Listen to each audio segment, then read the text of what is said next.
चलिए मेरे साथ एक लंबी और बेहद पेचीदा यात्रा पर, इतिहास की बेहद उलझी हुई पेचीदा गलियों की यात्रा पर, जिसमें छल है, कपट है, ठगी है, गद्दारी है, राष्ट्रभक्ति है और भी बहुत कुछ है। तो शुरुआत से ही शुरू करते हैं। शुरुआत का बिंदु मैं आपके लिए और अपने लिए तय कर रहा हूँ।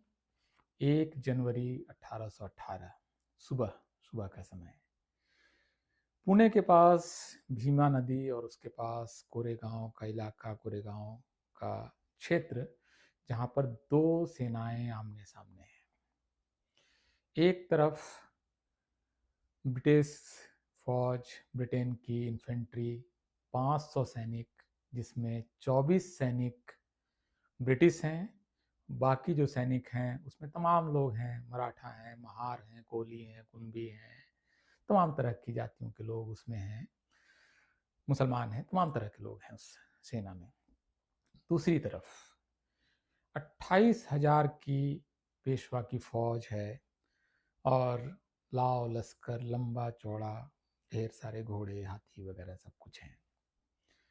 500 सैनिकों और 28,000 सैनिकों के बीच सुबह लड़ाई शुरू होती है और सूर्य डूबने से पहले, सूरज जब क्षितिज की ओर है पहुंच ही रहा है, उस समय ये लड़ाई खत्म होती है। और इस लड़ाई के बाद ये एक निर्णायक फैसला होता है कि भारत में शासन किसका रहेगा। इस फौज, दोनों फौज की इस लड़ाई में अल्टीमेटली जो ब्रिटिश फौज है, 500 की फौज, वो फौज जीत जाती है और 28,000 की फौज हार जाती है।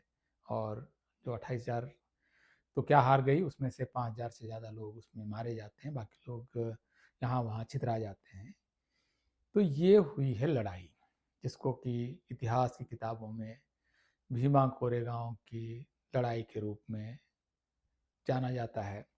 भारत में इसकी चर्चा कम है, लेकिन आप ब्रिटिश हिस्ट्री की किताबों को पढ़ेंगे, अगर आप ब्रिटिश म्यूजियम भी जाएंगे, ब्रिटिश वॉर म्यूजियम, तो पूर्व की दिशा की सबसे बड़ी लड़ाइयों की लिस्ट में भीमा कोरेगांव का नाम बहुत ऊपर है। और एक तरह से निर्णायक लड़ाई, यहाँ पर एक फैसला होता है कि भारत के, पूरे भारत जिसको आज हम भारत जानते हैं, उस पर शासन किसका होगा। और यहीं से तय होता है कि ब्रिटेन जो है वो अल्टीमेटली पूरे भारत पर राज करेगा। बहुत महत्वपूर्ण लड़ाई है। इस लड़ाई के बारे में एक बात और महत्वपूर्ण है कि 1927 में जो यहाँ पर जो सैनिक मरे थे, उनकी स्मृति में एक स्तंभ खड़ा है, जिसको ब्रिटेन ने खड़ा किया था उस समय ब्रिटिश फौज ने, जिसको भीमा कोरेगांव स्तंभ के नाम से जानते हैं। 1927 में वहाँ पर बाबा साहब डॉक्टर भीमराव अम्बेडकर पहुँचते हैं और वो तस्वीर बहुत ऐतिहासिक तस्वीर है जो आप लोगों ने देखी होगी। आज उस लड़ाई को तमाम तरह से अलग अलग लोग अलग अलग तरीके से याद करते हैं। और कुछ लोगों के हिसाब से ये जो कहानी है वो भारतीय लोगों के विश्वासघात और दगाबाजी की कहानी है, जबकि विशाल एक जनसमूह है जो वहाँ हर साल इकट्ठा होता है लाखों की संख्या में और मानता है कि ये स्वाभिमान की लड़ाई है, ये अपने आप के होने का सबूत देने की लड़ाई है, ये जातिवाद के खिलाफ भारत की एक निर्णायक लड़ाई है, ये भारत को एक लोकतांत्रिक भारत बनाने की दिशा की लड़ाई है, जहाँ पर ये तय होना है कि जो देश है वो सबका होगा, कुछ का नहीं होगा। कुछ लोग यहाँ अछूत रहेंगे, कुछ लोग सछूत रहेंगे, नहीं चलेगा। तो एक तरह से भारतीय समाज के समाज बनने की लड़ाई भी इसको लोग दर्ज करते हैं। दोनों तरह के लोग इसको देखते हैं। अभी हम उस पर बात करेंगे कि दरअसल कौन सही और कौन गलत है। अगर आप इतिहास की किताबों में इस युद्ध को देखेंगे तो आप पाएंगे कि सारी किताबों में, एनसीईआरटी से लेकर स्टेट टेक्स्ट बुक और इवन यूपीएससी की तैयारियों की किताबें और कॉलेज की टेक्स्ट बुक में आप इस युद्ध को थर्ड एंग्लो मराठा वॉर के रूप में इसको दर्ज किया गया है। तीसरा ब्रिटिश मराठा युद्ध, जो नाम दरअसल गलत है। और ये क्यों गलत है मैं आपको बताता हूँ। ये नाम इसलिए गलत है कि एक तरफ ब्रिटेन की सेना थी, जो कि सच है, लेकिन दूसरी तरफ मराठा राज नहीं लड़ रहा था। मराठा राज इससे बहुत पहले, बहुत पहले का मतलब 1775 में ही जो मराठा राज है वो खत्म हो गया था और पेशवाई ने उनका राज हड़प लिया था। शिवाजी महाराज और संभाजी राजे का जो राज था, जो सातारा से चल रहा था, वहाँ पर एक तख्ता पलट होता है। पेशवा ये तय करते हैं कि पेशवा का बेटा पेशवा बनेगा और वही राज चलाएगा। तो उन्होंने जो मराठा राजा हैं उसको, शिवाजी महाराज के जो वंशज हैं, उनको सतारा के किले के अंदर वो उनको एक तरह से सीमित कर देते हैं और राज ले आते हैं पुणे में। पेशवाई पुणे से चलती है, शनिवार बाड़ा से, जिसको भी आप लोगों ने पेशे बाजीराव मस्तानी में उस फिल्म को देखा होगा, जहाँ नाच गान और यासी के अलावा कुछ नहीं होता है। तो एंग्लो मराठा वार अपने आप में एक गलत शब्दावली है। इसका सही नामकरण जो है, जो सच है, कि वो एंग्लो पेशवा वॉर था। और ये लड़ाई पेशवा क्यों हारे, इसकी एक अपने आप में कहानी है। क्योंकि जो लोग जब वहाँ के जो तथाकथित अछूत, जिनको उस समय अछूत माना जाता था, जब वो कहे कि हम लड़ना चाहते हैं आपकी सेना में आके, तो ये संभव नहीं था, क्योंकि उस समय बाकी जो सैनिक थे वो उनके साथ खड़े नहीं होते, या पेशवा ने भी तय किया कि नहीं, इनको हम साथ नहीं ले सकते हैं, ये संभव नहीं है। और वहाँ चूंकि जिस तरह का शासन था कि छाया पड़ जाने पर अछूत हो लोगों के लोग खुद को अपवित्र मान लेते थे, तो वहाँ साथ मिलकर कैसे लड़ सकते थे। ब्रिटिश फौज में ये संभव था, तो उसमें मराठा, महार सारे लोग मिलकर लड़े, जो ब्रिटिश वगैरह सारे लोग लड़े, सारे लोग में से कई लोग मरे भी उसमें से। तो ये जो एंग्लो मराठा वार है, इसको एक तरह से हमें लगता है कि सुधार करके करना चाहिए, इतिहासकारों को भी ठीक करना चाहिए, और हम लोगों को भी जब हम बोलते हैं तो इसको मुझे लगता है कि ठीक करना चाहिए। अब थोड़ा सा मैं आपको इतिहास में पीछे ले जाता हूँ। 1818 तो इतिहास का वो बिंदु है जिस पर काफी चर्चा हो चुकी है।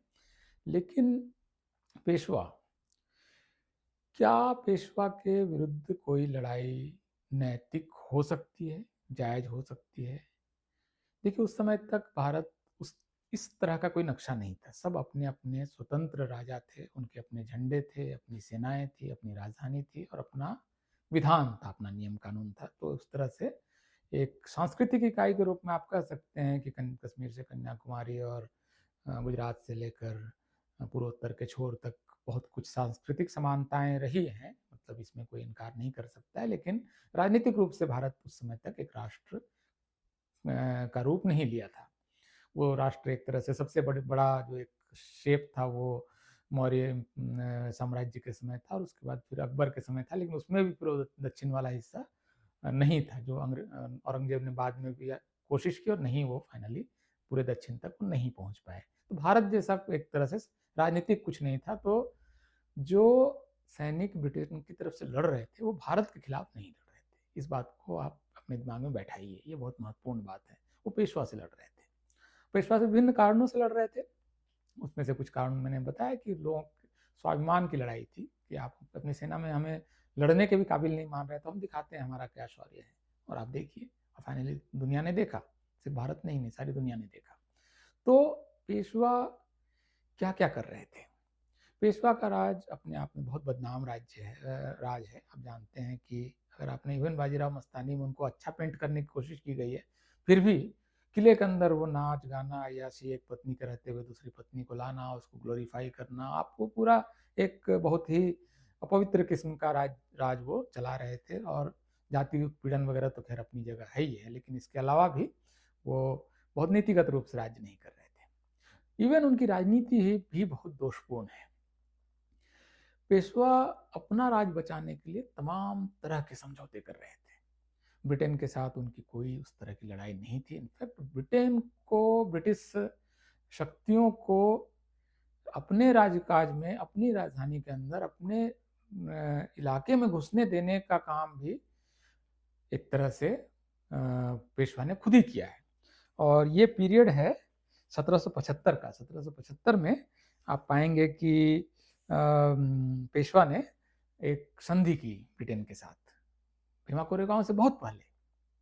और वो संधि सूरत की संधि के रूप में इतिहास की किताबों में दर्ज है, जिसमें कि पेशवा, चूंकि उनको अपने राज्य के अंदर चुनौती मिल रही थी और उनकी अपनी दावेदारी बहुत संदिग्ध मानी जा रही थी, तो जिनसे चुनौती थी उनको निपटाने के लिए उन्होंने ब्रिटेन को अपने राज्य में घुसाया और सूरत की संधि की। और वसई का किला उनको दे दिया, जब बम्बई के पास वसई वसई है, वसई विरार वाला, तो वहाँ का किला उनको सौंप दिया और एक तरह से बॉम्बे प्रेसिडेंसी के फैलने का एक तरह से रास्ता उन्होंने खोल दिया, जो बाद में फिर और काफ़ी पूरे भारत ही एक तरह से उनका हो गया एक पीरियड में। तो यहाँ एक पेशवा कोई बहुत पवित्र ढंग से राज नहीं कर रहे थे, और वो राजनीतिक रूप से भी बहुत सारी ऐसी चीज़ें कर रहे थे जिसको नैतिक नहीं कहा जा सकता है। अभी मैं आपको दो युद्ध का जिक्र करूंगा, जिससे कि आपको समझ में आएगा कि ये किस तरह से एक अनैतिक गठबंधन अंग्रेजों के साथ पेशवा ने पहले पहले किया था।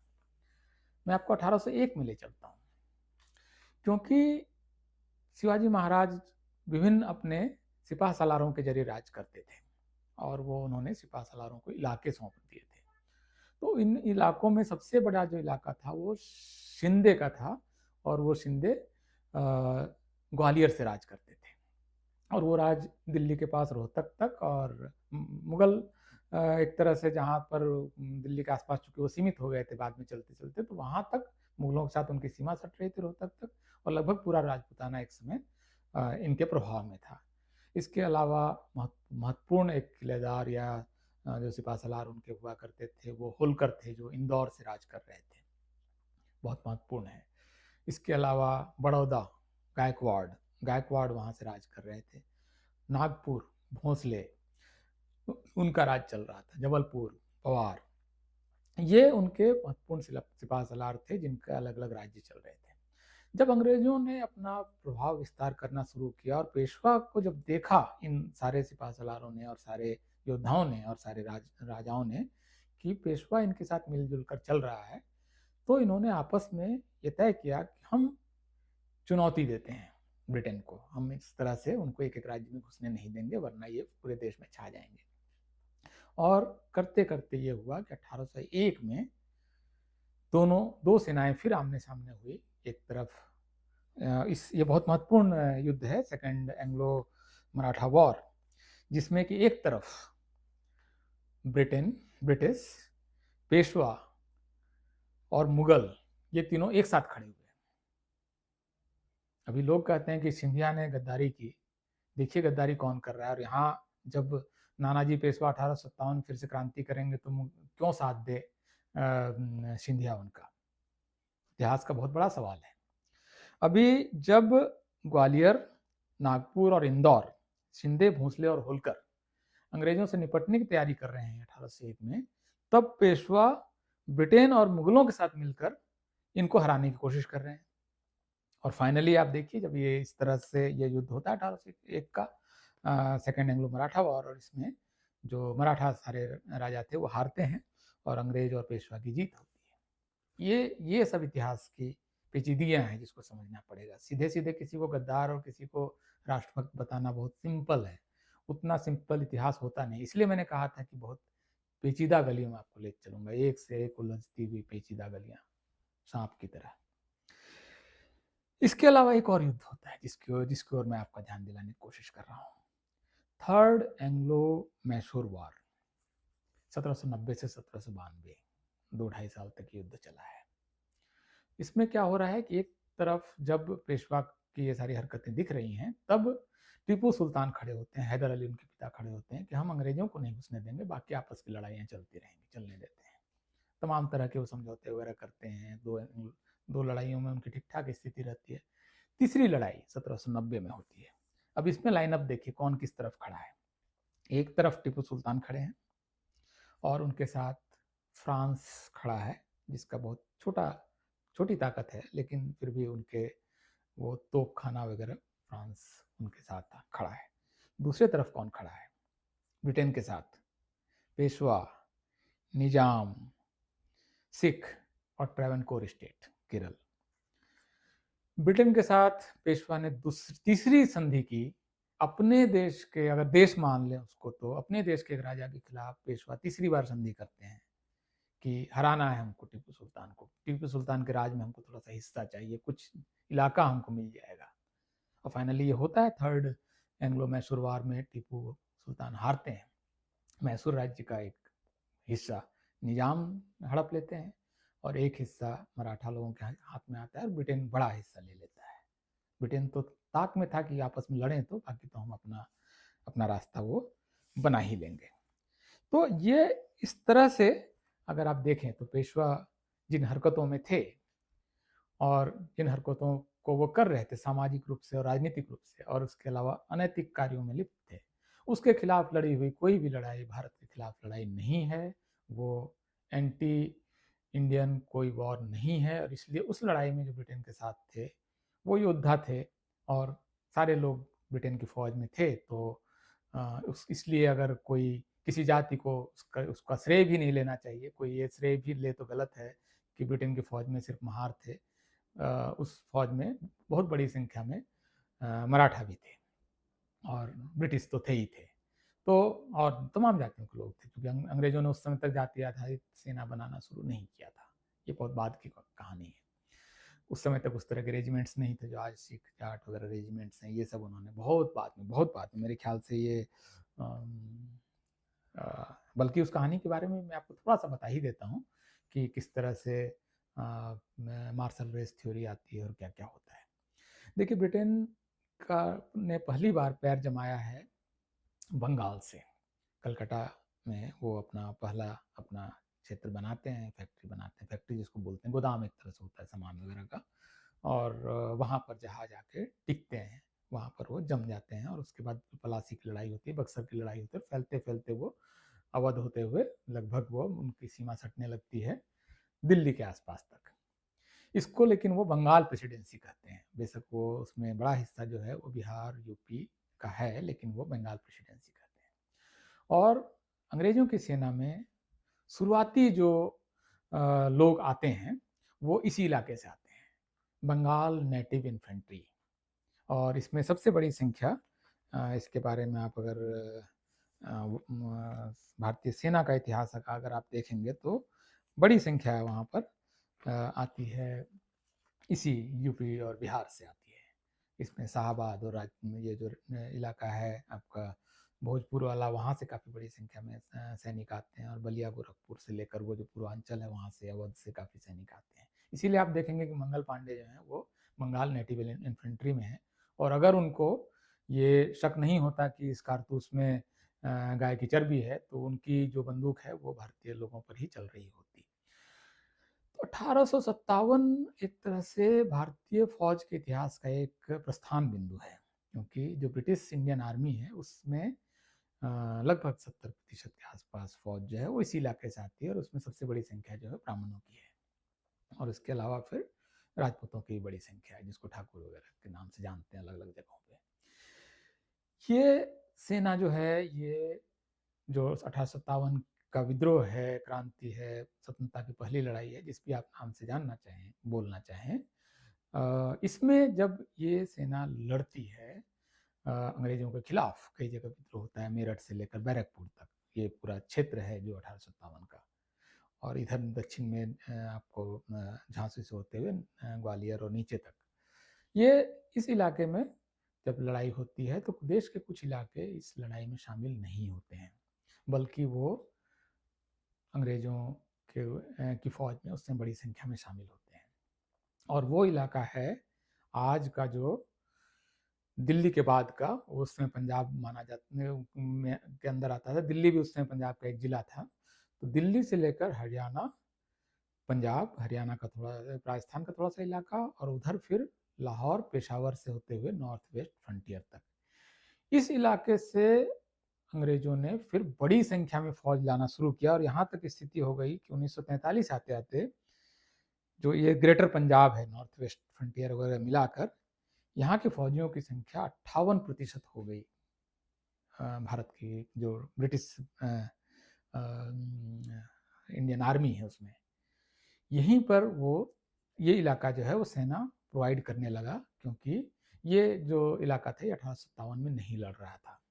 और इस इलाके से बड़ी संख्या में जब फौज आने लगा तो एक तरह से ये भी एक समस्या हुई, बल्कि जब 1947 में विभाजन का समय आया तो इस इलाके से मुस्लिम भी बहुत बड़ी संख्या में थे। और टोटल भारतीय फौज में बहुत बड़ी संख्या, लगभग आधी से ज़्यादा संख्या मुसलमानों की थी उस समय, क्योंकि वो इसी इलाके से फौजी ले रहे थे वो। और मार्शल रेस की थ्योरी इसी हिसाब से बनाई गई कि 1857 में कौन हमारे साथ हमारे खिलाफ नहीं लड़ रहा था। इससे एक तरह से उन्होंने मार्शल रेस को बनाया और फिर जब एक पीढ़ी लड़ने लगती है तो अगली पीढ़ी भी आ जाती है। जनरेशनल एक परंपरा है सारी दुनिया में ही। तो इस इलाके से चूँकि आने लगे तो वो फ़ौज के लिए और तैयारी करने लगे, तो उनकी संख्या बढ़ती चली गई।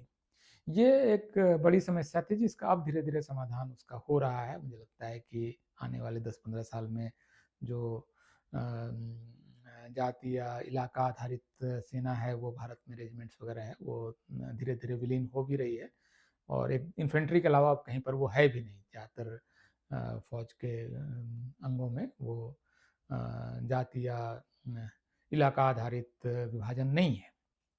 इसमें असल में 2 इलाके 1857 के बाद फ़ायदे में रहे जहाँ से बड़ी संख्या में फ़ौजी आए। एक तो पंजाब और नॉर्थ वेस्ट फ्रंटियर हरियाणा वगैरह का जो इलाका है वो, और दूसरा इलाका नेपाल और उत्तराखंड जिसको आज की तारीख में हम जानते हैं गढ़वाल, कुमायूँ, ये एक तरह से कभी गुरखा शासन के अधीन भी था।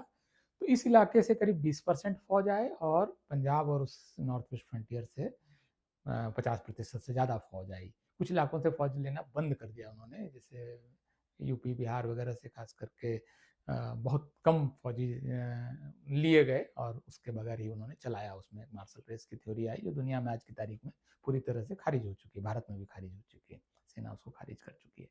खैर, अस्तु। तो यहाँ से असल में जो बात मैं कहना चाहता हूँ कि भीमा कोरेगांव को लेकर अलग-अलग चिंतन है, सोच है। एक जो सरकारी चिंतन है, जो टेक्स्ट बुक का चिंतन है, मेरे ख्याल से उसमें दोष है। उसमें दोष ये है कि वो इसको भारत के खिलाफ युद्ध के तौर पर देखता है, दूसरा वो मराठा और ब्रिटेन के खिलाफ की लड़ाई के तौर पर देखता है और इस वजह से फिर बहुत सारी समस्याएं खड़ी होती हैं। तो इतिहास के पुनर्लेखन होता रहा है। जो ब्रिटेन ब्रिटेन जब भारत पर राज कर रहा था उस समय का जो इतिहास पढ़ाया जाता था वो इतिहास तो आज हम नहीं पढ़ाते। और भारत और पाकिस्तान दोनों देश इतिहास की एक ही घटनाओं को अलग अलग ढंग से देखते हैं। तो इतिहास चूंकि भारत का लगातार लोकतांत्रिकरण हुआ है पिछले 75 साल में और भी हो रहा है, तो इतिहास की किताबों का भी लोकतांत्रिकरण होना चाहिए और मुझे उम्मीद है ये होगा। इसमें जो मैं आपको पेचीदगियाँ बता रहा हूँ, ये बहुत लंबी पेचीदगी है और एक ही टेक में मैं ये रिकॉर्ड कर रहा हूँ, तो बहुत सारे फैक्ट हो सकता है कि इसमें मुझसे छूटे होंगे। तो हालांकि कोशिश हुई थी, एक्चुअली ऐसा भी नहीं है कि कभी कोशिश नहीं हुई थी कि मिलकर इस एक बार निपटा लेते हैं, लेकिन वो सब कोशिशें कामयाब नहीं हुई अपने अपने स्वार्थों के कारण।